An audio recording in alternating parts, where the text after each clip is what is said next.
Hi everyone, how are you guys doing today? Today we are going to test out two high-end foundations. The first one is the Influencer Foundation by Sunday Riley. This one retails for $42. And the second one is the Beauty Blender Bounce Foundation that just got released and it retails for $40. Both of these are pretty up there in price. Sunday Riley is known for their skincare bounce foundation. Of course, Beauty Blender is known for their beauty blenders. They're priced pretty similarly, and I think their price per grams is pretty close. You get 32 mls in the $42 foundation, whereas you get 30 mls in the $40 foundation, so there's no big difference there. Now, the Beauty Blender foundation is made in Italy. It's supposed to have a Bitula alba or white birch extract. Birch extract is supposed to have skin healing and purifying properties, and it's also supposed to be astringent. This foundation does contain talc, so if you are allergic to talc, be aware of that. It contains sodium hyaluronate, which is the sodium salt of hyaluronic acid, and that's supposed to kind of moisturize and plump up your skin and plump up any fine lines. It's used regularly by dermatologists to plump up fine lines and wrinkles, so I honestly don't know if that really works when applied topically. It has become really popular recently. It's there in the Too Faced Born This Way foundation, and I also have a little lotion or gel from Peter Thomas Roth with hyaluronic acid. I really haven't found any benefits of it. The Too Faced foundation did break me out, and I'm breaking out on my face as well. I did use this a couple of days ago, so I don't know if hyaluronic acid just doesn't work for my skin or what that is. It claims to have a weightless, buildable, whipped velveteen finish to address both tone and texture. I'm wearing this foundation on the right side of my face. When I was applying it, I felt like it was kind of applying streaky with my Clarisonic, and that's what I always use to apply my foundations. I don't use a beauty blender. I don't know how to use those beauty sponges, and when I used it the first time though, I used the Shop Missy sponge, and it seems to have kind of damaged it. This is what it has ended up being. Even after cleaning, I really wasn't able to get it all the way out. It's a pretty sticky, oily formula, and it's not very easy to wash off. The container is all supposed to be this revolutionary. You're supposed to hold it at 45 degrees angle and press it, and it's just supposed to end up here in this palette, and you're supposed to be able to use it, which is a great concept, but for me, I really don't like it, because first of all, that means this area needs to be really clean if you're carrying this around. I don't know how one's going to ensure that, so you need to clean it every time before you use it. Next thing is that if you look right where the foundation comes out, it really ends up gunking up inside this area. I don't know if there is a way to like pull the cap out and clean it.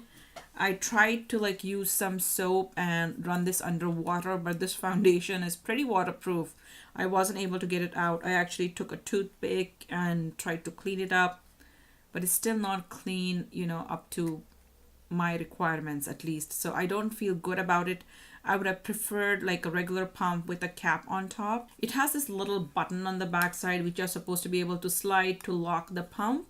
But I still feel like, stuff is going to get into the little nozzle when it's just sitting either on your counter or in my purse. My purse actually has sand sometimes. I have young kids, so I don't feel very good about not having a cap on top. So that's kind of my pet peeve about the container. It also looks good, but it's really bulky in my opinion, and it's a little bit unnecessarily bulky, to be honest. But the concept is good. I don't think it works for me because I don't use a sponge in general. Now, moving on to the Influencer Foundation. This one was released, I think, sometime in April. I really haven't heard much about this in social media. I saw it on the Sephora shelves and I picked one up. This is the shade 240. Ideally, I think the mix of shades 230 and 260 work the best for me because that has like the correct undertone. This one is a little bit off. I think it looks fine once it's on my face, but I would have preferred, that particular shade, the mixed shade. And of course I couldn't buy it because it's $42 each. I couldn't buy two of these. There are 20 shades, I think, that are available in this. This one is supposed to have 40, but we all know of the crazy drama that's been going on about how the shade range is distributed.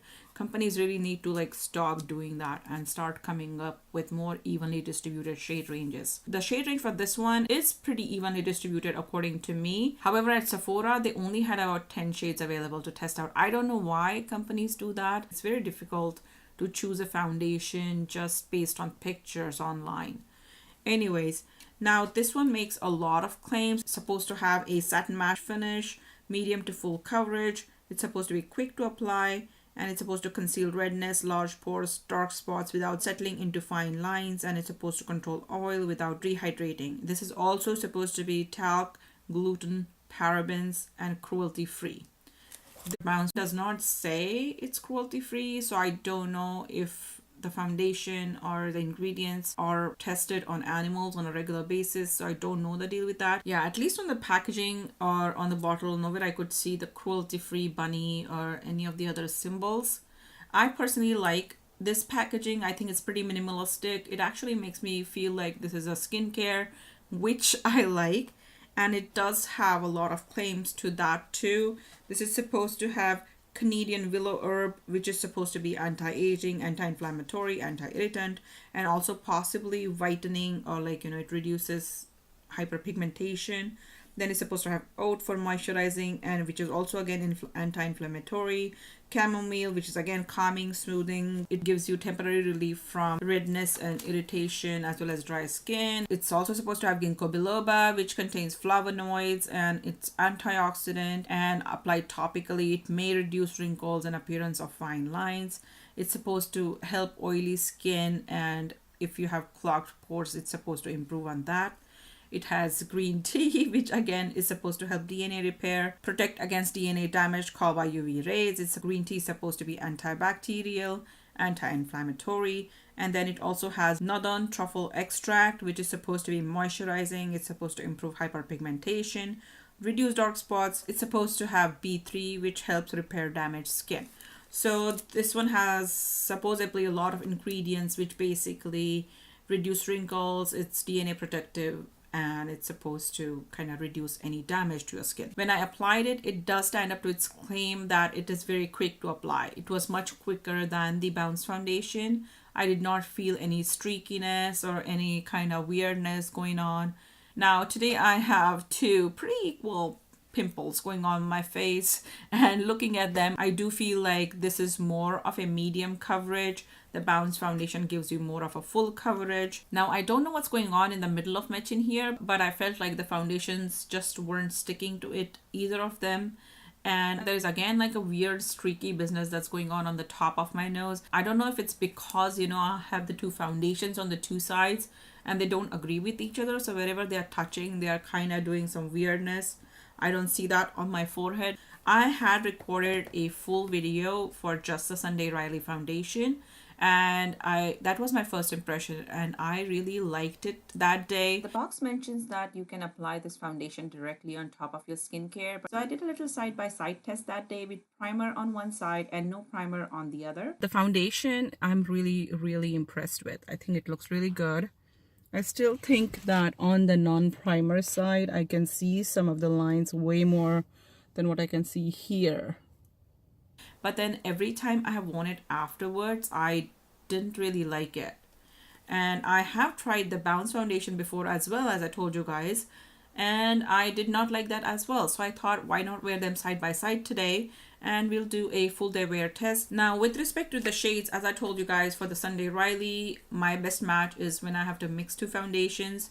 For the Beauty Blender foundation, I was also not very happy with the shade that I have right now. It's 3.7. I don't know what shade matches me best, and nowadays I have seen companies do this, like the shades next to each other are not in a sequence. They just kind of go from warm to orange to neutral to something to, and I guess when you're preparing the foundation, it's an easier way to do it. Like you just mix the initial batch of whatever, and then you add like more yellow pigment to make it yellow undertone, orange pigment to make it orange undertone, you know. But when as a consumer you're trying to find your shade, it gets really, really difficult. I wish companies would create these foundations but then just separate them by the undertones, because then I can go for one undertone and then I'm saying like, oh, this is the shade, this one looks a little bit darker, so I can, you know, step back and find a correct shade. As I'm looking at this, I pressed the plunger accidentally. It's in the lock position, and as you can see, a little bit is trickling out, which is not very good news for traveling. Anyways, right now the time is 11:54, so we'll probably be able to do like a good 6-hour test today, and we will see how these last. All right, so it's about 3 o'clock and I was just crying. I wasn't exactly crying, I was cutting onions, and of course, you know, this particular one was pretty strong. So tears were streaming down my cheek, and I just took a paper towel and blotted my cheek. I see like a slight bit of transfer from my influencer foundation side, but from the Beauty Blender Bounce foundation side, I literally just like blotted off the whole streak of tear. Now looking at my face, I don't particularly see like a streak that I wiped off.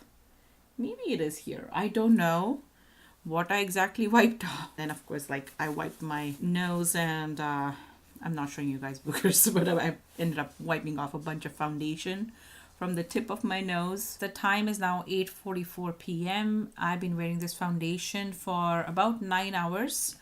And looking in the mirror, honestly, I don't see much difference between the two foundations. Color wise, they're both off, which is pretty disappointing given that they're like $40+ foundations.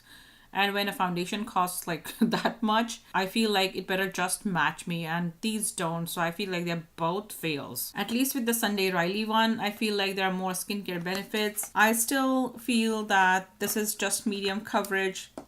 This is a better coverage overall on my pimples. Personally, I think I would still go with the Sunday Riley only because hyaluronic acid does not seem to suit me that much. Honestly, as I told you guys earlier, I really don't like the whole nozzle system on the Bounce foundation. If you guys know if there is a way to take like this whole palette thing off so that I can clean inside, please let me know so in the comments below. Otherwise, I think it's very dirty and it just gets gunky and sits there, which I really don't care for. But this is where I am. Have you guys tried either of these foundations before? If you have, please let me know in the comments below how your experience has been. If there are any better foundations, definitely link them in the comments below. I have tested the Flower Beauty foundation before and I am impressed. Of course, it doesn't have like the white truffle extract or the white birch extract, but it's $12. Okay, these two, no. All right, thank you again for watching. I'll see you guys in the next video. Bye.